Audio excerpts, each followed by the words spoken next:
Salut, c'est Trado, je suis content de vous retrouver pour la mise à jour hebdomadaire et mensuelle du CFD à risque limité sur le CAC 40, sur le DAX 30 et sur le SP500. Précaution d'usage comme d'habitude, il ne s'agit que d'une analyse technique qui ne tient pas compte des fondamentaux. Ce sont les fondamentaux qui doivent vous inciter à acheter ou à vendre. L'analyse technique n'est là que pour apporter un point de vue annexe et complémentaire, mais nullement être la seule base de vos prises de position. On commence par le CFD à risque limité sur le CAC 40 en données mensuelles, c'est-à-dire que chaque bougie que vous voyez ici correspond à un mois de cotation avec les plus bas du mois, les plus hauts du mois, et on comprend très bien ce qu'il se passe pour l'instant. Nous sommes en train de faire des oscillations à l'intérieur de ce grand canal qui est né il y a plusieurs années, un canal de très long terme.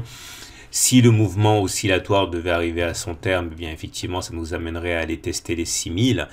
On voit qu'effectivement, pour l'instant, le rebond a parfaitement eu lieu sur les 5100. Le 5100 qui était une résistance importante qui a coupé net l'élan aussi ici, 6 mois de suite, là et là.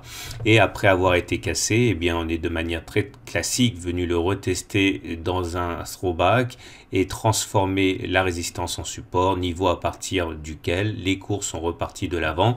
On n'est plus très loin maintenant du précédent sommet intermédiaire qui est à 5400. Il faudra bien sûr s'en départir avant d'envisager un retour sur les 6000.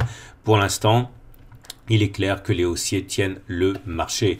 Le problème étant dans les détails, les indicateurs techniques sont bien sûr bien orientés. Regardez le MACD qui est au-dessus de son signal, c'est bien. Le RSI qui est au-dessus de 50, c'est bien aussi. Et le momentum qui est au-dessus de 0, c'est très bien. Le problème est dans les divergences baissières. Vous voyez, les cours ont fait des plus hauts, mais pas le MACD ni le RSI, ça s'appelle une divergence baissière et c'est un caillou dans la chaussure des haussiers puisque ça veut dire que la situation n'est pas optimale non plus, la hausse a quelque chose de malsain, il faut le savoir. Donc oui, tendance haussière mensuelle, mais tous les voyants ne sont pas ouverts avec ces divergences baissières. Alors comme d'habitude, les divergences peuvent être invalidées, on peut très souvent continuer à augmenter alors que les cours témoignent avec les indicateurs de divergence baissière, mais il faut savoir que toutes les corrections majeures commencent avec des divergences baissières ou du moins quasiment toutes. Regardez en unité de temps de moyen terme, chaque bougie correspondant ici à une semaine de cotation. Là aussi, on voit que la tendance a l'air d'être plutôt haussière au regard du nuage Ishimoku qui monte. Ça veut dire que la tendance est haussière. On voit également que les pics montent, que les creux montent et que nous sommes au-dessus de la moyenne mobile à 30 semaines en bleu ici. Tout ça milite effectivement pour une tendance haussière. Attention néanmoins, il faudra pour continuer à être en tendance haussière au regard des pics et des creux, aller au-delà des fameux 5400, pour l'instant on n'y est pas encore et il faut absolument effacer cet obstacle pour continuer à être en tendance haussière au regard de ce critère. Regardez les indicateurs techniques qui là aussi sont tout à fait favorables, avec un MACD qui recroise à la hausse son signal. Ça c'est une bonne chose, surtout dans un contexte où le RSI est au-dessus de 50 et le momentum est au-dessus de 0. Regardons maintenant le DAX 30 qui lui aussi est dans une forme éclatante, on le voit bien. Regardez les pics ici avec les creux forment une figure dans lesquelles les cours évoluent par mouvement oscillatoire. Si on devait aller jusqu'au bout du mouvement, on peut envisager d'aller chercher les 14 000, pourquoi pas, surtout qu'on est en train de dépasser, mais attention, le mois n'est pas terminé, puisque nous sommes qu'au début du mois. Il faudra valider la cassure du précédent sommet, ici aux alentours de 12 900. Ok, et une fois qu'on aura validé cette cassure, effectivement, pourquoi pas ne pas espérer un retour sur les précédents, le haut de la figure rouge. Mais là aussi, pour le DAX 30, on voit bien que même si les indicateurs techniques sont bien orientés avec un MACD au-dessus de son signal, un RSI au-dessus de 50 et un momentum au-dessus de 0, on retrouve nos divergences baissières puisque le DAX a fait des plus hauts, mais pas le MACD ni le RSI. Donc, même constat que pour le CAC 40, tous les voyants ne sont pas ouverts, même si globalement cela reste très favorable. Regardez l'unité de temps hebdomadaire. Là, pour l'instant, il semble que nous soyons toujours en tendance haussière. Je vais vous expliquer pourquoi il semble seulement. Parce que bon, si effectivement on se contente de ce qui saute aux yeux, à savoir un nuage croissant et des pics qui montent et des creux qui montent, on est effectivement en tendance haussière, mais attention, hein, on voit que la moyenne mobile à 30 semaines s'aplatit, il faudrait qu'elle soit haussière et qu'on soit au-dessus de la moyenne mobile à 30 semaines qui est ici en bleu pour être en tendance haussière. Pour l'instant, il semble que cette moyenne mobile à 30 semaines veuille s'aplatir, ce qui est plutôt un signe de latéralisation à venir qu'une tendance haussière.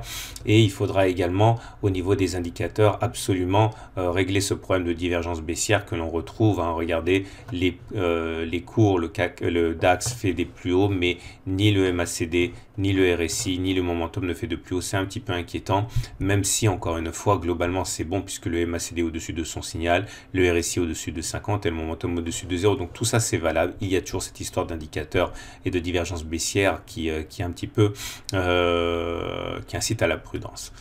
On termine avec le SP500 en données mensuelles et là regardez, c'est magnifique, hein, la régularité de métronome du SP500. On est dans un énorme canal de long terme qui est né dans les années au début des années 2008-2009. Depuis, eh bien, on évolue de manière très régulière. Alors attention, évidemment, on ne peut pas manquer de constater qu'on est au sommet de ce canal. Il risque d'y avoir des dégagements sur des niveaux équivalents, hein.